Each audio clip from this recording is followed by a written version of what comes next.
মানে পিরিয়ড হয়েছি আমার এলাকার স্বাস্থ্যকেন্দ্রে আমি গেছি, যাই আমি সব কিছু বলছি, তখন আমাকে সচেতন করার জন্য ওরা যেসব কিছু বলছে, যেমন খাদ্যর জন্য কিভাবে সচেতন হতে হয়, আবার পরিবেশের সব থেকে বড় স্বাস্থ্য সুরক্ষা, স্বাস্থ্য নিয়ে আমরা যেভাবে সচেতন হই, এইসব মিলিয়ে আমাদেরকে মানে আমাদের এই বসন্তীকালে আমাকে স্বাস্থ্য সচেতন করতে হয়।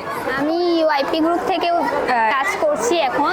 আমাদের এখানে একটা প্রোগ্রাম চলছে, আমি ওইখানে যাই, ওইখানের প্রোগ্রামগুলি করি, অ্যাক্টিভিটিস করি, ওইদিকে প্রায় আমাদেরকে অনেক কিছু শেখানো হয় এবং অনেক কিছু আমরা শিখতে পারি ওইখান থেকে। আমি প্রায় ওদের 3-4টা প্রোগ্রামে নতুন গেছি, আমাকে ওইখানে প্রোগ্রামগুলি অনেক সুন্দর লাগছে এবং অনেক কিছু আমি জানতে পারছি প্লাস শিখতে পারছি, যেগুলি আমাদের জীবনে ছিল না সেগুলি আমরা শিখতে পারছি এবং জানতে পারছি। আর সেটা বৈষম্য হোক, জেন্ডার হোক, অনেক কিছুই শিখছি আমি।